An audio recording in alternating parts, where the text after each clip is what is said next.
The views expressed here are solely those of the host and do not represent the positions of any sponsors, affiliates, or institutions. I Don't Subscribe does not serve as a medium for salvation, leadership, or advocacy on behalf of others. An individual's internal compass is their most reliable guide. These conversations serve as waypoints along one's journey. For this reason, I encourage listeners to critically examine all narratives presented, including those on this show. An individual journey is uniquely theirs, and it should be navigated with confidence and intuition. Retain what resonates, release what does not. Let's converse.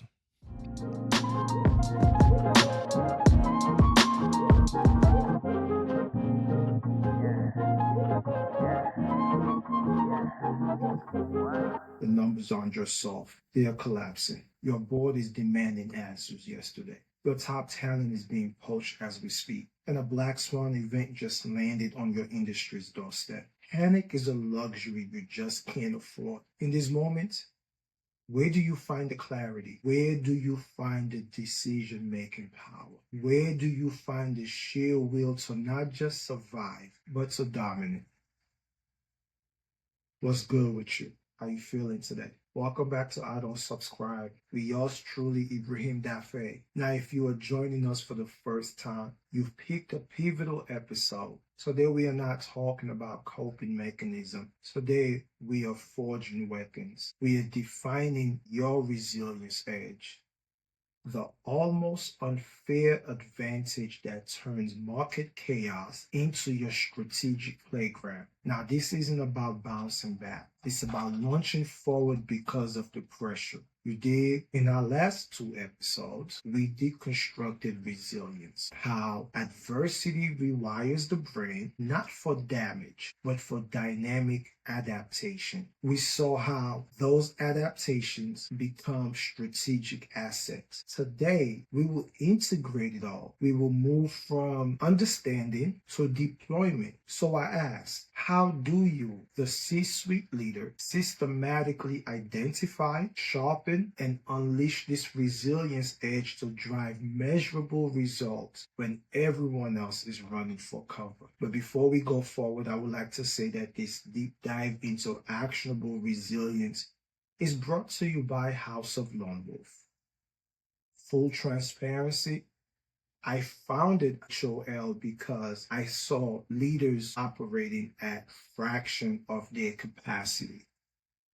Their greatest strength, forging adversity, lying dormant, oftentimes misapplied. So at House of Lone Wolf, we don't just talk about the resilience edge. We engineer it. Our Fero framework is the system that transforms those survival instincts into an undeniable boardroom asset. More on how you can access that system later. For now, you can learn more by checking us out at houseoflonewolf.com. That is houseoflonewolf.com. I would like to be clear about something. The resilience edge isn't some vague, feel-good concept. It is a quantifiable performance multiplier. For this reason, I would like for you to consider a composite of leaders that I've observed. Take CEO Anya. Not her real name, but her situation is very real for many of you. Anya's company, a legacy player in a disrupted industry, was facing an existential threat from a nimble tech-driven competitor. Layoffs loomed. Morale was shot. The board was whispering about her exit. Traditional leadership models would tell her to double down on existing strategies, to rally the troops with motivational speeches like Teddy Roosevelt. But Anya had navigated profound personal adversity early in life. An environment of constant unpredictability had wired her brain for something extraordinary, hyperacute pattern recognition, and an almost preternatural ability to identify leverage points in chaos. Instead of panic, she initiated what she later called a controlled demolition and rebuild. While her exec team focused on cutting costs, Anya's resilience edge allowed her to see three seemingly unrelated market shifts that, if converged, could create an entirely new uncontested market space for a fraction of her company's current offerings. She did not learn this in an MBA program. Nah, this was her survival architecture, refined and deployed. Just check this out. Within 18 months, a streamlined version of her company focused on this new niche. It wasn't just profitable, it was acquired for 3 times the amount by the very competitor that threatened to kill it. That, my friends, is the resilience edge in action. It's not just having these adversity forged adaptations, it is the systematic deployment of them as leadership instruments, which means few things. One, neural precision. Knowing exactly which of your unique adaptive strength to activate for a specific challenge rather than being randomly triggered. Two, situational calibration, because now you are modulating the intensity of that response. Sometimes you need a scalpel, other times you need a sledgehammer. Your adaptation knows the difference if you direct it. Number three, organizational integration, because now you are scaling your individual edge into team protocols and cultural norms. Now you are making resilience an organizational capability, not just a personal trait. Most leadership development will try to bolt on new skills. The resilience edge is about unlocking and refining what's already powerfully within you. Greatness is within all humankind. Unfortunately, all humankind does not have the opportunity to access greatness. Nevertheless, it is forged by your unique journey. It is about aligning your neural wiring, not fighting against it. This is why it is so potent under pressure. Because when external frameworks crumble, and it does at times, your core adaptations kick in. The question is, are they working for you or are they on autopilot, potentially working against you? Let's touch on the how. Pause, without getting lost in the neuroscience jargon. Think of it like this. Prolonged exposure to high stakes, unpredictable environments, whether in childhood or early career, does not just build character, it literally sculpts the brain. For example, research into what's broadly termed stress inoculation, not my term, but a useful concept, suggests that manageable exposure to stressors can enhance regions of the brain like the prefrontal cortex, crucial for executive functions, decision making, impulse control, and complex problem solving under pressure. What does this mean for you, the C-suite leader? I'm glad you asked. It means if your journey involved navigating such environment, your brain might be primed for exceptional situational awareness. You might read the room or sense market shifts with an accuracy that mystifies your peers. This isn't some genie in a bottle. This is your prefrontal cortex honed by experience, processing vast amount of subtle data at high speed. Your gut feelings often highly processed data.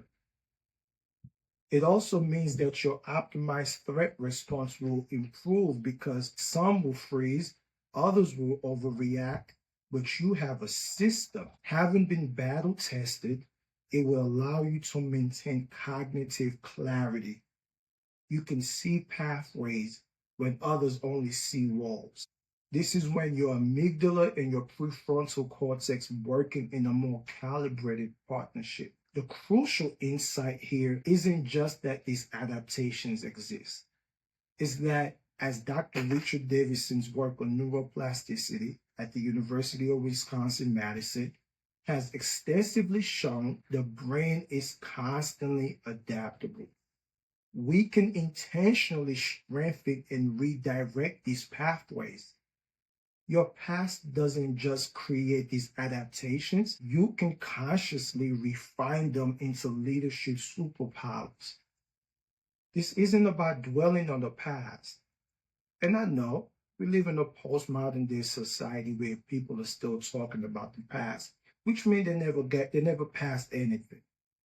But this is about mining your past for present power. Okay, so you recognize these patterns, you see the potential, but how do you move from these raw, often unconscious adaptations to a deliberate strategic resilience edge? How do you ensure these powerful internal engines are driving you towards your fourth quarter target, your market leadership, your legacy if you subscribe to the ideology, and not just running in the background creating internal stress? That's where a system becomes essential. At House of Lone Wolf, we call this systematic process the Pharaoh framework, specifically the initial phases of it. So you see, it's about taking those forged executive adaptive responses, that's the fear in Pharaoh, and turning them into leadership leverage. Let's break down 3 initial critical steps you can begin to conceptualize.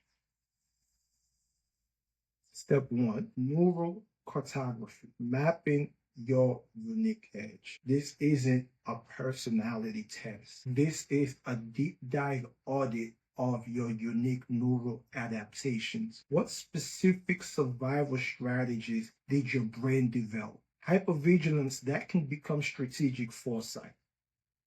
An ability to dissociate under pressure, that can become radical objectivity. Resourcefulness born from scarcity, that can become lean innovation. You see, our Pharaoh Advantage Beta Bundle, which is currently available for just $497, includes the ACE Leadership Audit. This is an 8-page diagnostic designed to help you start this neural cartography.